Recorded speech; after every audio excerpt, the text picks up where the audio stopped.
ಹೆಂಡತಿ ಟಾರ್ಚರ್ಗೆ ಟೆಕ್ಕಿ ತನ್ನ ಜೀವನಕ್ಕೆ ಅಂತ್ಯ ಹಾಡಿಬಿಟ್ಟಿದ್ದಾನೆ. ಪ್ರಕರಣ ಸಂಬಂಧ 4 ವಿರುದ್ಧ ಸದ್ಯಕ್ಕೆ ಎಫ್ಐಆರ್ ದಾಖಲಾಗಿದೆ. ಅತುಲ್ ಮಡದಿ, ನಿಖಿತಾ ಸಿಂಘಾನಿಯಾ ಈ ಪ್ರಕರಣದಲ್ಲಿ A1 ಆರೋಪಿ, A2 ನಿಶಾ ಸಿಂಘಾನಿಯಾ, A3 ಅನುರಾಗ್ ಸಿಂಘಾನಿಯಾ, ಪ್ರಕರಣದ 4ನೇ ಆರೋಪಿ ಸುಶೀಲ್ ಸಿಂಘಾನಿಯಾ ಅನ್ನುವಂತಹ ವಿಚಾರ ಕೂಡ ನಿಮ್ಮ ಮುಂದೆ ನಾವು ಇಡ್ತಾ ಇದ್ದೀವಿ. ಎಫ್ಐಆರ್ ನಲ್ಲಿ ಹಲವು ಸ್ಫೋಟಕ ವಿಚಾರಗಳು ಉಲ್ಲೇಖ ಆಗಿದೆ. ಇಡೀ ದೇಶದಾದ್ಯಂತ ಸದ್ಯಕ್ಕೆ ಚರ್ಚೆಯಲ್ಲಿರುವಂತಹ ಬಹುದೊಡ್ಡ ವಿಷಯ ಅಂತ ಹೇಳಿದ್ರೆ ಈತನ ವಿಡಿಯೋ ಹಾಗೂ ಈತನ ನೋವಿನ ಕತೆ. ಈತ ಅದಕ್ಕೋಸ್ಕರ ಹೇಳಿದಂತಹ ವಿಚಾರಗಳಿದೆಯಲ್ಲ, ವ್ಯವಸ್ಥೆಯಿಂದ ಈತನಿಗೆ ನ್ಯಾಯ ಸಿಗಲಿಲ್ಲ, ಪೊಲೀಸರಿಂದ ಈತನಿಗೆ ನ್ಯಾಯ ಸಿಗಲಿಲ್ಲ, ಎಲ್ಲೂ ಕೂಡ ನ್ಯಾಯ ಸಿಗದೆ ಸೂಸೈಡ್ ಮಾಡ್ಕೊಳ್ಳೋದು ನನಗೆ ಒಂದೇ ದಾರಿ ಅಂತ ಆತ 90 ನಿಮಿಷಗಳ ವಿಡಿಯೋವನ್ನು ಮಾಡಿದ್ದಾನೆ. ಆತ ಅನುಭವಿಸಿದ ಕಿರುಕುಳ ಎಷ್ಟರ ಮಟ್ಟಿಗೆ ಇತ್ತು ಅನ್ನೋದನ್ನ ಕೂಡ ನಾವು ಮುಂದಿನ ಹಂತಗಳಲ್ಲಿ ಹೇಳ್ತಾ ಹೋಗ್ತೀವಿ. 90 ನಿಮಿಷಗಳ ವಿಡಿಯೋ, 40 ಪುಟಗಳ ಡೆತ್ ನೋಟು, ಇದೆಲ್ಲದಕ್ಕಿಂತ ಕರಳು ಹಿಂಡುವಂತಹ ಇನ್ನೊಂದು ವಿಚಾರ ಇದೆ. ಈತನಿಗೆ ಒಬ್ಬ ಮಗ ಇರ್ತಾನೆ. ಆ ಮಗನಿಗೆ ಒಂದು ಗಿಫ್ಟ್ ಬಾಕ್ಸ್ ಅನ್ನು ರೆಡಿ ಮಾಡಿಟ್ಟಿರ್ತಾನೆ. ನಿನಗೆ 18 ವರ್ಷ ಆದಾಗ ಇದನ್ನು ಓಪನ್ ಮಾಡು ಅಂತ ಅದ್ರ ಮೇಲೆ ಬರೆದಿದ್ದಾನೆ. ಮತ್ತು ಈತ ಸಾಯ್ಬೇಕಾದ್ರೆ ಈತನ ಕೊರಳಲ್ಲಿ ನ್ಯಾಯದ ನಿರೀಕ್ಷೆಯಲ್ಲಿ ಜಸ್ಟಿಸ್ ಅವೈಟಿಂಗ್ ಅಂತ ಪ್ಲಕ್ಕಾರ್ಡ್ ಅನ್ನು ಹಾಕೊಂಡಿದ್ದಾನೆ. ಆತ ಹೇಳುವಂತಹ ಒಂದೊಂದು ವಿಚಾರಗಳು ಕೂಡ ಈ ದೇಶದಲ್ಲಿ ಕೆಲವರ ಹಿತರಕ್ಷಣೆಗಾಗಿ ಮಾಡಿದ ಕಾನೂನು ಬೇರೆಯವರಿಗೆ ಯಾವ ರೀತಿಯಾಗಿ ಉರುಳಾಗಿ ಪರಿಣಮಿಸ್ತಾ ಇದೆ ಹಾಗೂ ಹಿತರಕ್ಷಣೆಗಿಂತ ಹೆಚ್ಚಾಗಿ ದುರ್ಬಳಕೆ ಹೆಂಗಾಗ್ತಿದೆ ಅನ್ನೋದನ್ನ ಆತ ವಿವರಿಸಿದ್ದಾನೆ.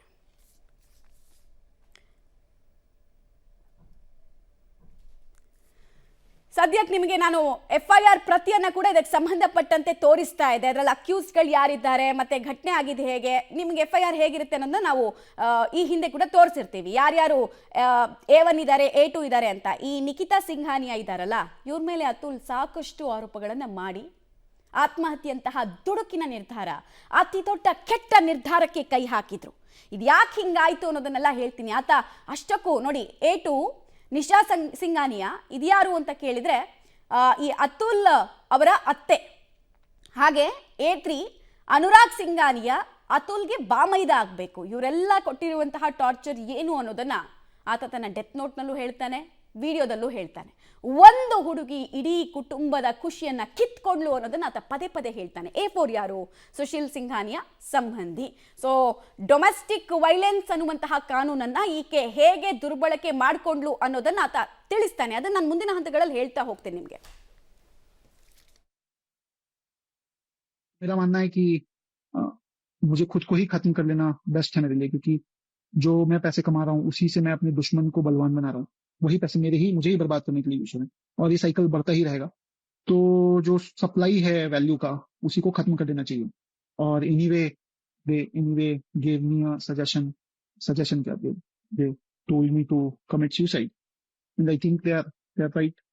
That's the right solution what they've suggested me. So I'm gonna take my life now. Also मेरी कुछ आखिरी इच्छाएं भी बताना चाहूंगा मैं. तो मेरी कुछ आखिरी इच्छाएं जो हैं ये हैं, ज्यादा मुझे उम्मीद तो नहीं है, लेकिन अभी भी मैं अपनी वाइफ को बोलूंगा कि उसमें तो कोई वैल्यू नहीं है, मेरी वाइफ में खुद. तो मेरे बच्चे को क्या ही बड़ा करेगी वैल्यू के साथ. मेरे पेरेंट्स को मेरा बच्चा दे रहे, वो उसको बेटर वैल्यू के साथ बड़ा करेंगे. मेरा आखिरी अंश मेरे माँ बाप को दे दो, वो बहुत नाजों से पालेंगे उसे. और मेरा भाई एक बहुत अच्छा आदमी है, वो भी पालेगा उसे. मेरे मरे हुए शरीर के आसपास मेरी पत्नी या उसका परिवार की तरफ से कोई नहीं आना चाहिए. मेरा अस्थि विसर्जन तब तक नहीं होना चाहिए जब तक मेरे हरासर्स को पनिशमेंट नहीं मिलता है. तो मेरा अस्थि विसर्जन ना हो. मैं अपने माँ बाप भाई से अलग से उनसे बात करूंगा लिखकर. हो सके तो माफ करना, जिस उम्र में मुझे अपने मम्मी पापा का सहारा बनना था, उस उम्र में उन्हें हमेशा के लिए दुख देके जा रहा हूँ ऐसा. तो ಸಾರಿ. 40 ಪುಟಗಳ ಡೆತ್ ನೋಟ್ ಅನ್ನ ಬರೆದಿಟ್ಟು ಟೆಕ್ಕಿ ಸೂಸೈಡ್ ಮಾಡ್ಕೊಂಡಿದ್ದಾನೆ. ಸಾಯೋಕ್ ಮುಂಚೆ ಹಲವು ಬಗೆಯ ತಯಾರಿಯನ್ನ ಪಾಪ ಅತುಲ್ ಮಾಡ್ಕೊಂಡಿದ್ದ. ಪತ್ನಿ ಕುಟುಂಬಸ್ಥರ ಹೆಸರನ್ನ ಟೆಕ್ಕಿ ಅತುಲ್ ಉಲ್ಲೇಖ ಮಾಡ್ತಾನೆ. ಡೆತ್ ನೋಟ್ ನಲ್ಲಿ ಸಾವಿನ ಅಸಲಿ ಕಾರಣವನ್ನ ಕೂಡ ಟೆಕ್ಕಿ ಬರೆದಿಟ್ಟಿದ್ದಾನೆ. 40 ಪುಟಗಳ ಡೆತ್ ನೋಟ್ ಅನ್ನ ಬರೆದಿಟ್ಟು ಟೆಕ್ಕಿ ಸೂಸೈಡ್ ಮಾಡ್ಕೊಂಡಿದ್ದಾನೆ. ಸಾಯೋಕು ಮುಂಚೆ ಆತ ಮಾಡ್ಕೊಂಡಿದ್ದಂತಹ ತಯಾರಿಗೆ ಸಂಬಂಧಪಟ್ಟಂತೆ ನಾವು ಮಾಹಿತಿ ಕೊಡ್ತಾ ಇದ್ವಿ ನಿಮಗೆ. ಸೊ ಆ ಡೆತ್ ನೋಟ್ ಅನ್ನ ಇನ್ನೊಂದು ಕಡೆಗೆ ನೀವು ಗಮನಿಸ್ತಾ ಇದ್ದೀರಾ. ಇದು ಸೋಷಿಯಲ್ ಮೀಡಿಯಾದಲ್ಲಿ ಬಹಳ ಟ್ರೆಂಡಿಂಗ್ ಅಲ್ಲಿದೆ. ಒಂದೊಂದು ವಿಚಾರ ಎತ್ಕೊಂಡು ಜನ ನಮ್ಮ ವ್ಯವಸ್ಥೆ ಬಗ್ಗೆ ಚೀಮಾರಿಯನ್ನು ಹಾಕ್ತಾ ಇದ್ದಾನೆ. ಜಸ್ಟಿಸ್ ಡ್ಯೂ ಅಂದ್ರೆ ಏನು ಹೇಳಿ? ನ್ಯಾಯದ ನಿರೀಕ್ಷೆಯಲ್ಲಿ, ನನಗಿನ್ನೂ ನ್ಯಾಯ ಸಿಕ್ಕಿಲ್ಲ, ನನಗೆ ನ್ಯಾಯ ಸಿಗಬೇಕು ಅಂತ ಆತ ತನ್ನ ಡೆತ್ ನೋಟ್ನ ಆರಂಭದಲ್ಲೇ ಆತ ಉಲ್ಲೇಖಿಸ್ತಾನೆ. ಹಾಗಾದ್ರೆ ಆತನ ಉಲ್ಲೇಖಿತ ಅಂಶಗಳೇನು? ಟೋಟಲ್ ಆಗಿ ನಾವು ಹೇಳ್ತಾ ಇದ್ವಿ 40 ಪುಟಗಳ ಸುದೀರ್ಘ ಡೆತ್ ನೋಟ್ ಅದು ಅಂತ. ಜಸ್ಟಿಸ್ ಇಸ್ ಡ್ಯೂ ಎಂಬ ಬೋರ್ಡ್ ಅನ್ನ ಕುತ್ತಿಗೆಯಲ್ಲಿ ಹಾಕೊಂಡು ಆತ ಆತ್ಮಹತ್ಯೆಗೆ ಶರಣಾಗ್ತಾನೆ. ಆತನ ಮೃತದೇಹ ಸಿಕ್ಕಾಗ ಆತನ ಎದೆ ಮೇಲೆ ಒಂದು ಪ್ಲೆಕಾರ್ಡ್ ಇರುತ್ತೆ. ಪ್ಲಕಾರ್ಡ್ ಅಂತ ಹೇಳಿದ್ರೆ ಒಂದು ಸಣ್ಣದಾಗಿ ಒಂದು ಬೋರ್ಡನ್ನು ಆತ ಬರ್ಕೊಂಡಿರ್ತಾನೆ. ಅದು ಏನಿತ್ತು ಅಂತ ಕೇಳಿದ್ರೆ, ನನಗಿನ್ನೂ ನ್ಯಾಯ ಸಿಕ್ಕಿಲ್ಲ, ನ್ಯಾಯದ ನಿರೀಕ್ಷೆಯಲ್ಲಿ ನಾನಿದ್ದೀನಿ, ನ್ಯಾಯದ ನಿರೀಕ್ಷೆಯಲ್ಲಿ ನಾನು ನಿರ್ಗಮನ ಆಗ್ತಾ ಇದೆ ಅಂತ ಆತ ಹೇಳ್ತಾನೆ. ನೋಡಿ, ಅದನ್ನು ಗಮನಿಸ್ತಾ ಇದ್ದೀರಾ ನೀವು. ಅದಾದ ನಂತರ ನನ್ನ ಸಾವಿಗೆ ನನ್ನ ಪತ್ನಿ ನಿಖಿತಾ ಸಿಂಘಾನಿಯಾ ಕಾರಣ ಅನ್ನೋದನ್ನು ಆತ ಸ್ಪಷ್ಟವಾಗಿ ಉಲ್ಲೇಖಿಸಿದ್ದಾನೆ. ಡೈಯಿಂಗ್ ಡಿಕ್ಲರೇಷನ್ ಸ್ಟೇಟ್ಮೆಂಟ್ ಅಲ್ಲಿ ಆತ ಹೇಳ್ತಿರೋದು, ನಾನು ಇಂಥ ಸ್ಟೆಪ್ ಅನ್ನು ತಗೊಳ್ತಾ ಇದ್ದೀನಿ ಅಂದ್ರೆ ನನ್ನ ಪತ್ನಿ ಅದಕ್ಕೆ ಕಾರಣ ಅಂತ. ಅತ್ತೆ ನಿಶಾ, ಬಾಮೈದ ಅನುರಾಗ್, ಸಂಬಂಧಿ ಸುಶೀಲ್ ಕಾರಣ. ಮಾನಸಿಕ ದೈಹಿಕವಾಗಿ ನೊಂದು ನಾನು ಆತ್ಮಹತ್ಯೆಗೆ ಶರಣಾಗ್ತಾ ಇದ್ದೀನಿ. ಕೇವಲ ನನ್ನನ್ನು ದೈಹಿಕವಾಗಿ ಮಾತ್ರ ಅವರು ಅಲಿಸ್ಲಿಲ್ಲ. ಈತ ಟೋಟಲ್ ಒಂದು 9 ಕ್ರಿಮಿನಲ್ ಕೇಸ್ ಇತ್ತು ಈತನ ಮೇಲೆ. 9 ಕ್ರಿಮಿನಲ್ ಕೇಸ್ನಲ್ಲಿ ಒಂದೊಂದ್ಸಲ ಸಮನ್ಸ್ ಆದಾಗ ಈತ ಓಡಬೇಕು. ಎಲ್ಲಿಂದ? ಬೆಂಗಳೂರಿಂದ ಉತ್ತರ ಪ್ರದೇಶಕ್ಕೆ ಓಡಬೇಕು, ಬಿಹಾರಕ್ಕೆ ಓಡಬೇಕು. 3 ಕೋಟಿಗೆ ಪತ್ನಿ ನಿಖಿತಾ ಒತ್ತಾಯಿಸ್ತಾ ಇದ್ಲಂತೆ. ಈ 3 ಕೋಟಿ ನೀನು ಕೊಟ್ಬಿಟ್ರೆ ನಿನ್ನ ಮೇಲೆ 9 ಕ್ರಿಮಿನಲ್ ಕೇಸ್ ಹಾಕಿದ್ದೀನಲ್ಲ, ಅದು ನಾನು ವಾಪಸ್ ತಗೊಳ್ತೀನಿ ಅಂತ. ಆತ ಕೊಡೋದಾದ್ರೂ ಹೇಗೆ? ಹೊಟ್ಟೆ ಬಟ್ಟೆ ಕಟ್ಕೊಂಡು ಅವರ ತಂದೆ ತಾಯಿ ಆತನನ್ನ ಬಡತನದಲ್ಲಿ AI ಇಂಜಿನಿಯರ್ ಮಾಡಿರ್ತಾರೆ. 3 ಕೋಟಿ ಕೊಡು ಈಗ ನೀನು ಅಂತ ಹೇಳಿದ್ರೆ, ಮದುವೆ ಆದ ತಪ್ಪಿಗೆ 3 ಕೋಟಿ ಕೊಡು ಅಂತ ಕೇಳಿದ್ರೆ ಏನ್ ಮಾಡ್ತಾನತ್ತ? ಮಗನ ಭೇಟಿ, ಈತನಿಗೊಬ್ಬ ಮಗ ಇರ್ತಾನೆ. ಆ ಪುಟ್ಟ ಕನ್ನನನ್ನ ನೋಡ್ಬೇಕು ಅಂತ ಹೇಳಿದ್ರೆ 30 ಲಕ್ಷ ನೀನು ಕೊಡಬೇಕು, ಆವಾಗಲೇ ನಿನಗೆ ಭೇಟಿಗೆ ಅವಕಾಶ, ಇಲ್ಲಾಂದ್ರೆ ಕೊಡಲ್ಲ ಅಂತ ಹಣಕ್ಕೋಸ್ಕರ ಸುಲಿಗೆ ಮಾಡೋದಕ್ಕೆ, ಎಕ್ಸ್ಟಾರ್ಷನ್ ಮಾಡೋದಕ್ಕೆ ಕುಟುಂಬ ಪ್ರಯತ್ನ ಪಡುತ್ತೆ. ಆ ಮಗನ ಬಗ್ಗೆ ಅತೀವವಾದ ಪ್ರೀತಿ ಇತ್ತು ಅತುಲ್ಗೆ. ನಿಮ್ಗೆ ಇನ್ನೊಂದು ಕಡೆಗೆ ನಾವು ಫೋಟೋ ತೋರಿಸ್ತಾ ಇದ್ದೀವಿ. ಸಾಯುವ 2 ದಿನಗಳ ಮುಂಚೆ ಆತ್ಮಹತ್ಯೆಗೆ ಅತುಲ್ ಮಾನಸಿಕವಾಗಿ ಸಿದ್ಧ ಆಗ್ತಾನೆ ಮತ್ತು ಅದಕ್ಕೆ ಬೇಕಾದಂತಹ ಪೂರ್ವ ತಯಾರಿಯನ್ನು ಕೂಡ ಆತ ಮಾಡ್ಕೊಳ್ತಾನೆ. ನ್ಯಾಯ ಬಾಕಿ ಇದೆ ಅಂತ ಬೋರ್ಡನ್ನು ನೇತು ಹಾಕೊಂಡು ಆತ ಸಾವಿಗೆ ಶರಣಾಗ್ತಾನೆ. ಇದು ಅತುಲ್ಗೆ ಸಂಬಂಧಪಟ್ಟಂತೆ ಹೇಗಾಯಿತು, 2-3 ದಿನಗಳಲ್ಲಿ ಆತನ ತಯಾರಿ ಹೇಗಿತ್ತು ಮತ್ತು ಯಾರ್ಯಾರ ಕಾರಣಕ್ಕೋಸ್ಕರ ಆತ ಆತ್ಮಹತ್ಯೆ ಮಾಡ್ಕೊಂಡ ಅನ್ನೋದನ್ನ ನಾವು ಹೇಳ್ತಾ ಇದ್ವಿ. ಇದು ಒಂದು ಕೇಸು ಆಚೆ ಬಂದಿರೋದು. ನಿಮ್ಗೆ ಅದಕ್ಕೆ ಸಂಬಂಧಪಟ್ಟಂತ ಡೀಟೇಲ್ಸನ್ನು ಕೊಡ್ತಾ ಇದ್ದೀವಿ ನೋಡಿ. ನನ್ನ ಹೆಂಡತಿ ಪದೇ ಕೇಸನ್ನು ದಾಖಲಿಸಿ ಚಿತ್ರಹಿಂಸೆಯನ್ನು ಕೊಡ್ತಾ ಇದ್ಲು. ನಾನು ಹೇಳಿದ್ನಲ್ಲ, ಈತ ಪಾಪ ಬೆಂಗಳೂರಿನಲ್ಲಿ ಕೆಲಸ ಮಾಡ್ತಾ ಇದ್ದಿದ್ದು. ಆಲ್ಮೋಸ್ಟು 1 ತಿಂಗಳಲ್ಲಿ 20 ಸಲ 30 ಸಲ ಆಕೆ ಕೇಸ್ ಹಾಕಿದ ಊರಿಗೆ ಹೋಗಬೇಕಾಗಿತ್ತು. ಎಲ್ಲಿಗೆ? ಬಿಹಾರಕ್ಕೆ ಹೋಗಬೇಕಾಗಿತ್ತು, ಯಾವುದೋ ಬೇರೆ ರಾಜ್ಯಕ್ಕೆ ಹೋಗಬೇಕಾಗಿತ್ತು. ಅವಳು ಆಕೆಯ ಮನೆ ಎಲ್ಲಿರ್ತಾ ಇತ್ತು, ಊರು ಎಲ್ಲಿರ್ತಾ ಇತ್ತು, ಅಲ್ಲಿ ಕೇಸ್ ಹಾಕೋಳು. ಈತ ಓಡಬೇಕಾಗಿತ್ತು. ಒಂದು ಸಮನ್ಸ್ ಬಂದರೆ ಓಡಬೇಕು, ಒಂದು ವಾರೆಂಟ್ ಜಾರಿ ಆದರೆ ಓಡಬೇಕು, ಒಂದು ಹಿಯರಿಂಗ್ ಇದ್ರೆ ಓಡಬೇಕು. ಇನ್ನು ಕೆಲಸ ಎಲ್ಲಿ ಮಾಡ್ತಾನತ್ತ? 1 ತಿಂಗಳಲ್ಲಿ 10-20 ಸಲ ಹೋದರೆ ನೋಡಿ, ಅಲ್ಲಿ ಬಂತು ಡೀಟೇಲ್ಸು. ಉತ್ತರ ಪ್ರದೇಶದ ಜೋನಾಪುರ ಕೋರ್ಟ್ನಲ್ಲಿ ಕೇಸ್ ಹಾಕಿರ್ತಾಳೆ. ಏನಂತ? ಕೌಟುಂಬಿಕ ದೌರ್ಜನ್ಯ ಮಾಡಿದ್ದಾರೆ, ಕೌಟುಂಬಿಕವಾಗಿ ಕ್ರೌರ್ಯವನ್ನು ನಡೆಸಿದ್ದಾರೆ ನನ್ನ ಮೇಲೆ ಅಂತ. ನೋಡಿ, ಆತ ಹೇಳ್ತಾನದನ್ನು. ನಾನು 40ಕ್ಕಿಂತ ಹೆಚ್ಚು ಬಾರಿ ಕೋರ್ಟ್ಗೆ ನ್ಯಾಯದ ನಿರೀಕ್ಷೆಯಲ್ಲಿ ಅಲ್ದಿದ್ದೀನಿ ಅನ್ನೋದು ಆತನ ಡೆತ್ ನೋಟ್ನಲ್ಲಿ ಉಲ್ಲೇಖ ಆಗುತ್ತೆ. ಕೋರ್ಟ್ಗೆ ಅಲೆದು ನಾನು ಸುಸ್ತಾಗ್ತಾ ಇದ್ದೀನಿ, ಮೆಂಟಲಿ ಡ್ರೈನ್ ಆಗಿದೆ, ಹಣ ಉಳಿದಿಲ್ಲ ನನಗೆ. ಇದು ಆತ ಉಲ್ಲೇಖ ಮಾಡುವಂತಹ ಅಂಶ. ಮಧ್ಯಸ್ಥಿಕೆ ನ್ಯಾಯಾಲಯದಲ್ಲೂ ಕೂಡ ನ್ಯಾಯ ಸಿಗ್ತಾ ಇಲ್ಲ. ಸಾಮಾನ್ಯವಾಗಿ ಡಿವೋರ್ಸ್ ಹಾಕಿದಾಗ ತಕ್ಷಣಕ್ಕೆ ಡಿವೋರ್ಸ್ ಕೊಟ್ಬಿಡಲ್ಲ. ಗಂಡ ಹೆಂಡತಿನ ಕೂರಿಸಿ ಮೀಡಿಯೇಟ್ ಮಾಡುವಂತಹ ಕೆಲಸ ಎಲ್ಲ ಆಗುತ್ತೆ. ಬಟ್ ಅಲ್ಲೂ ಆತನಿಗೆ ನ್ಯಾಯ ಸಿಗಲಿಲ್ಲ. ಕಾನೂನಿನ ಪ್ರಕಾರ ಅವ್ರು ಕೆಲಸ ಮಾಡ್ತಿಲ್ಲ, ನನ್ನ ಮೇಲೆ ದೌರ್ಜನ್ಯ ಆಗ್ತಾ ಇದೆ ಅಂದರೂ ಕೂಡ ಅವ್ರು ಯಾರು ಅಂದರೆ, ನ್ಯಾಯಾಂಗದ ವ್ಯವಸ್ಥೆ ಬಗ್ಗೆ ಮಾತಾಡೋದು ರಿಸ್ಕಿ. ಆದರೆ ಆತ ಹೇಳ್ಕೊಂಡಿರೋದನ್ನು ನಾವು ಹೇಳ್ತಾ ಇದ್ದೀವಿ. ಆತನ ಪ್ರಕಾರ ಕಾನೂನಿನ ವ್ಯವಸ್ಥೆ ಆತನಿಗೆ ನ್ಯಾಯವನ್ನು ಕೊಡಿಸ್ಲಿಲ್ಲ ಅನ್ನೋದು ಆತನ ಮಾತು. ಅದನ್ನು ಉಲ್ಲೇಖ ಮಾಡ್ತಾ ಇದ್ದೀವಿ ನಾವು.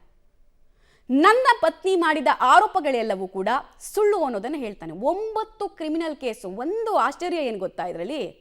ಈತನ ಪೇರೆಂಟ್ಸ್ ಇರೋದು ಬೇರೆ ರಾಜ್ಯದಲ್ಲಿ, ಈತ ಮತ್ತು ಈತನ ಹೆಂಡತಿ ಇದ್ದಿದ್ದು ಬೆಂಗಳೂರಲ್ಲಿ. ಈಕೆ ಹೋಗಿ ಕೇಸ್ ಕೊಡ್ತಾಳೆ. ಎಲ್ಲಿ? ಉತ್ತರ ಪ್ರದೇಶದಲ್ಲಿ. ಏನಂತ ಕೇಸ್ ಕೊಡ್ತಾಳೆ? ನನಗೆ ನನ್ನ ಗಂಡ ಹೊಡೆದ, ಅವರ ಗಂಡನ ತಂದೆ ತಾಯಿ ಹೊಡೆದ್ರು ಅಂತ. ತಂದೆ ತಾಯಿ ಬೇರೆ ರಾಜ್ಯದಲ್ಲಿರೋದು. ಈ ಬೆಂಗಳೂರಿನಲ್ಲಿ ಇವರಿಬ್ರು ವಾಸ ಮಾಡ್ತಿರ್ತಾರೆ. ಅವ್ರು ಬಂದೇ ಇರಲ್ಲ ಅವರು. ಆದರೂ ಕೇಸ್ ಆಗಿರುತ್ತೆ ಅವ್ರ ಮೇಲೆ. 302 ಹಾಕಿರ್ತಾರೆ ಗಂಡನ ಮೇಲೆ, ಅತುಲ್ ಮೇಲೆ 302. ನನ್ನ ಮೇಲೆ ಕೊಲೆ ಆರೋಪವನ್ನು ಮಾಡಿದ್ಲು ಇದೆ. 302 ಬಗ್ಗೆ ನಾನು ಹೇಳ್ತಾ ಇದ್ನಲ್ಲ ನಿಮಗೆ. ಇಲ್ಲಿ ಬಾಡಿ ಸಿಕ್ಕಿರಲ್ಲ, ಆದರೂ 302 ಸೆಕ್ಷನ್ ಹಾಕ್ತಾರೆ. ಇದನ್ನೇ ನಾನು ಹೇಳಿದ್ದು, ವ್ಯವಸ್ಥೆಯ ಕಾರಣಕ್ಕೆ ಆತ ನಮ್ಮ ಜೊತೆಗಿಲ್ಲ ಅಂತ. ನನ್ನ ತಂದೆಯನ್ನು ಕೊಂದಿರೋದಾಗಿ ಆಕೆ ಆರೋಪವನ್ನು ಮಾಡ್ತಾಳೆ. ಈ ಆರೋಪ ಮಾಡಿದ ತಕ್ಷಣವೇ ಪೊಲೀಸರು, ಅದು ಮ್ಯಾಟರ್ ಆಫ್ ಇನ್ವೆಸ್ಟಿಗೇಷನ್ ಅಲ್ವಾ, ನೋಡಿ ಅಲ್ಲಿ ಅದು ನ್ಯಾಯಾಲಯದಲ್ಲಿ ಸಾಬೀತಾಗಲಿಲ್ಲ. 302 ಹಾಕಿದ್ರೆ ಒಂದು ಹೆಣ ಆದರೂ ಸಿಗಬೇಕಾ, ಈ ಒಂದು ಕೈವಾಡ ಇದೆ ಅಂತ ಅಟ್ಲೀಸ್ಟ್ ಒಂದು ರಿಪೋರ್ಟ್ ಬರಬೇಕಾ, ಅದು ಯಾವುದೂ ಇರಲಿಲ್ಲ. ನನ್ನ ಮಾವ ಹೃದಯಾಘಾತದಿಂದ ಸಾವನ್ನಪ್ಪಿದ್ದು, ಆದರೆ ನನ್ನ ಹೆಂಡತಿ ಈತ ಕೊಲೆ ಮಾಡಿದ್ದಾನೆ ಅಂತ 302 ಹಾಕ್ತಾರೆ. ಇಂತಹ ಹಲವು ಹಿಂಸೆಗಳನ್ನು ಅವಳು ಕೊಟ್ಟಿದ್ಲು. 498A ಹಾಕ್ತಾಳೆ. 498A ಕೌಟುಂಬಿಕ ಕ್ರೌರ್ಯ ಅಂತ. ತಂದೆ ತಾಯಿ ಫ್ಯಾಮಿಲಿ ಎಲ್ಲೋ ಇದೆ, ಈತ ಎಲ್ಲೋ ಇದ್ದಾನೆ, ಎಲ್ಲ ಸೇರ್ಕೊಂಡು ಹಿಂಸೆ ಕೊಟ್ಟು ಹೊಡೆದ್ರು ನನಗೆ, ಎಲ್ಲ ಸೇರ್ಕೊಂಡು ಹಿಂಸೆ ಕೊಟ್ಟು ನನ್ನನ್ನು ಆಚೆ ಹಾಕಿದ್ರು, ನನ್ನ ಮೇಲೆ ದಬ್ಬಾಳಿಕೆ ಮಾಡಿದ್ರು ಅಂತ ಕೇಸ್ ಆಗುತ್ತೆ. ನ್ಯಾಯಾಲಯದ ಕಲಾಪದಲ್ಲೇ ನನ್ನನ್ನು ಅಣಕಿಸಿದ್ಲು. ಎಲ್ಲಿ? ಕೋರ್ಟ್ನ ಕಲಾಪದಲ್ಲಿ ಹಿಯರಿಂಗ್ ಆಗಬೇಕಾದ್ರೆ. ಆತನಿಗೆ ಮಾನಸಿಕವಾಗಿ ಹಂತದಲ್ಲೂ ಟ್ರಾಮಾ ಹೆಂಗಿತ್ತು ಅನ್ನೋದಕ್ಕೆ ಇದು ಉದಾಹರಣೆ. ನೀನು ಸತ್ರೆ ಸಾಯಿ ಅಂತ ಜಡ್ಜ್ ಮುಂದೆನೆ ಅಣಕಿಸಿದ್ಲು. ನಾನು ದುಡ್ಡು ಕೊಡೋಕ್ಕಾಗಲ್ಲ, ನನಗೆ ಸಾಯೋದು ಬಿಟ್ಟರೆ ಬೇರೆ ಆಪ್ಷನ್ ಇಲ್ಲ ಅಂದಾಗ ಆಕೆಯಿಂದ ಬಂದ ಉತ್ತರ ಇದು. ನೀನು ಸತ್ರೆ ಸಾಯಿ ಅಂತ ಜಡ್ಜ್ ಮುಂದೆ, ಜಡ್ಜ್ ಇರಬೇಕಾದ್ರೇ ಸತ್ರೆ ಸಾಯಿ ಅಂತ ಅಣಕಿಸಿದ್ಲು. ಅಂದರೆ ಒಂದು ಕಾನೂನನ್ನು ಆಕೆ ಹೇಗೆ ದುರ್ಬಳಕೆ ಮಾಡ್ಕೊಳ್ಬೋದು ಅನ್ನೋದು ಅದು ಆಕೆ ಚೆನ್ನಾಗಿ ಕರಗತ ಆಗಿತ್ತು. ನನಗೆ ಕಾನೂನಿನ ವ್ಯವಸ್ಥೆ ಮೇಲೆ ನಂಬಿಕೆನೇ ಇಲ್ಲದಂತಾಗಿದೆ. ಕೊನೆಯ ದಿನಗಳ ಮಾತಿದು. ಆತನ ಡೆತ್ ನೋಟ್ನಲ್ಲಿ ಕೊನೆಯ ಅಂಶಗಳಿದು. ನನಗಿನ್ನೂ ಈ ವ್ಯವಸ್ಥೆಯಲ್ಲಿ ಜಸ್ಟಿಸ್ ಸಿಗಲ್ಲ ಅನ್ನೋದು ಆತನ ಮಾತಾಗಿತ್ತು. ಮುಂದುವರೆದ ಭಾಗವಾಗಿ, ನಾನು ಇನ್ನು ಬದುಕಿರೋದಿಲ್ಲ, ನನಗೆ ಸಾಯೋದು ಬಿಟ್ಟರೆ ಬೇರೆ ಆಪ್ಷನ್ ಇಲ್ಲ. ಮತ್ತು ಅವನು ಆ ವಿಡಿಯೋದಲ್ಲಿ ತುಂಬ ಸ್ಪಷ್ಟವಾಗಿ ಒಂದು ಅಂಶವನ್ನು ಹೇಳ್ತಾನೆ. ಏನು ಅಂಶ ಅಂತ ಕೇಳಿದರೆ, ನನ್ನ ದುಡ್ಡು ಇನ್ನು ಮುಂದೆ, ನಾನು ಆಲ್ರೆಡಿ 65ರಿಂದ 70 ಲಕ್ಷ ಕೊಟ್ಟಿದ್ದಂತೆ ಆತ, 65ರಿಂದ 70 ಲಕ್ಷ, ನಾನು ಇನ್ನು ಬದುಕಿರೋದಿಲ್ಲ ಅಂತ ಅತುಲ್ ಸುಭಾಷ್ ಆತ್ಮಹತ್ಯೆ ಮಾಡ್ಕೊಳ್ಬೇಕಾದ್ರೆ ಆ ವಿಡಿಯೋದಲ್ಲಿ ಹೇಳೋದಾತ. ಎಲ್ಲ ಮಗನ ಮೇಲೆ ಆದಂತಹ ದೌರ್ಜನ್ಯ, ಇಷ್ಟೆಲ್ಲ ಆದಮೇಲೆ ಮಗನನ್ನು ಕಳ್ಕೊಂಡಂತಹ ತಂದೆ ತಾಯಿ ಒಂದಷ್ಟು ವಿಚಾರಗಳನ್ನು ಹೇಳಿದ್ದಾರೆ. ಅತುಲ್ ತಂದೆ ತಾಯಿ ಏನು ಹೇಳಿದ್ರು ಹಾಗಾದರೆ ಆ ಬಗ್ಗೆ ಕೂಡ ಡೀಟೇಲ್ಸನ್ನು ನಿಮ್ಮ ಮುಂದೆ ನಾವು ಇಡ್ತಾ ಇದ್ದೀವಿ. ಡೆತ್ ನೋಟ್ ಬರೆದಿಟ್ಟು ತೆಕ್ಕಿ ಅತುಲ್ ಆತ್ಮಹತ್ಯೆ ಪ್ರಕರಣಕ್ಕೆ ಸಂಬಂಧಪಟ್ಟಂತೆ ಮಗನನ್ನು ಕಳೆದುಕೊಂಡ ತಂದೆ ತಾಯಿ ಕಣ್ಣೀರಲ್ಲಿ ಕೈ ತೊಳಿತಾ ಇದ್ದಾರೆ. ನಾನು ಆಗಲೇ ಹೇಳಿದ್ನಲ್ಲ ನಿಮಗೆ, ನನ್ನ ಮಗನಿಗೆ ನ್ಯಾಯ ಕೊಡಿಸಿ ಅಂತ ಅವ್ರು ಕೇಳ್ಕೊಳ್ತಾ ಇದ್ದಾರೆ. ಸೊಸೆ ಕುಟುಂಬಸ್ಥರ ವಿರುದ್ಧದ ಆರೋಪ. ಮಗ ಏನೇನು ವಿಡಿಯೋದಲ್ಲಿ ಹೇಳಿದ್ನೋ ಅದೆಲ್ಲ ಸತ್ಯ. ಸೊಸೆಯ ವರ್ತನೆ ಒಂಚೂರು ಸರಿ ಇರಲಿಲ್ಲ. ನನ್ನ ಮಗನ ಸಾವಿಗೆ ಸೊಸೆ ಕಾರಣ, ನಮಗೆ ನ್ಯಾಯ ಕೊಡಿಸಿ ಅಂತ ಬದುಕಿನ ಸಂಧ್ಯಾ ಕಾಲದಲ್ಲಿರುವಂತಹ ಆ ಹಿರಿಯ ಜೀವಗಳು ಅಳಲನ್ನು ತೋಡ್ಕೊಳ್ತಾ ಇದೆ. ನಿನ್ನೆ ಪಾಟ್ನಾ ಏರ್ಪೋರ್ಟ್ನಲ್ಲೇ ಅವರು ಕುಸಿದು ಬೀಳ್ತಾರೆ. ಅವರು ಬಿಹಾರದವರು, ಆಕೆ ಕೇಸ್ ಕೊಡ್ತಾ ಇದ್ದಿದ್ದು ಉತ್ತರ ಪ್ರದೇಶದಲ್ಲಿ. ಮಗನ ವಿಚಾರದಲ್ಲಿ ಹೀಗೆಲ್ಲ ಆಯಿತು ಅಂತ ಅವ್ರದ್ದೊಂದು ಅರಣ್ಯ ರೋದನ. ಯಾಕಂದರೆ ಅವ್ರ ಮೇಲೂ ಕೇಸು, ಅವರು ಅಲಿಬೇಕು, ಅವ್ರ ಮೇಲೂ ಕೇಸಿದೆ. 9 ಕ್ರಿಮಿನಲ್ ಕೇಸ್ನಲ್ಲಿ ಅವ್ರ ಮೇಲೂ ಕೇಸಿದೆ. आपके बेटा आपको कुछ बोले थे क्या, बताए थे सर? कुछ नहीं बताया, हमसे 10 बजे तक बात किया, एक दिन पहले तक कुछ नहीं बताया। कुछ नहीं बोल पाया उसके साथ जो हुआ है ना, कानून व्यवस्था, ये अपने लॉ की व्यवस्था इतनी कैसा उसको भीतर से तोड़ दिया है। मेरे बच्चा को इंसाफ दिलवा दीजिए बस, और कुछ नहीं चाहिए। मेरे बच्चा को इंसाफ दिला दीजिए, मेरे बच्चा को इंसाफ दिला दीजिए। ये नहीं पता था कि वो ऐसा कुछ कर लेगा। मेरी बातचीत में कभी उसने ऐसा जाहिर भी नहीं किया कि वो ऐसा कुछ कर सकता है, या कभी मेरे फैमिली में फादर मदर को भी उसने कभी ऐसा कोई हिंट नहीं दिया कि वो ऐसा भी कुछ कर सकता है। मेरी लास्ट बातचीत संडे को हुई थी शाम को, बट संडे के रात 2 बजे या मंडे मॉर्निंग कह लीजिए 2 बजे उसने ये सारी चीज़ें करी। उसने मैसेज भेजा मुझे रात के 2 बज रहे थे। उस टाइम पे मैं सोया हुआ था। 1 घंटे के बाद मुझे अननोन नंबर से कॉल आता है कि ऐसा कोई सुसाइडल मैसेज आपको मिला है क्या। मैंने बोला कि ऐसा कोई प्रैंक कॉल होगा ये। सर 3 करोड़ रुपए का डिमांड उनसे किया जा रहा है। आप 3 करोड़ रुपए मांग रहे हो, ये एक मेंटल हरासमेंट था जो जज के सामने में बैठ के वो बोल रही है कि तुम पैसे नहीं दे सकते हो तो फिर तुम सुसाइड क्यों नहीं कर लेते हो। सर मेरे भाई ने जो बलिदानी दी है उसने अपने हर जगह पे लिखा है justice is due and we want justice is due. तो मुझे जस्टिस चाहिए किसी भी हालत में। हमने भाई मेरे भाई ने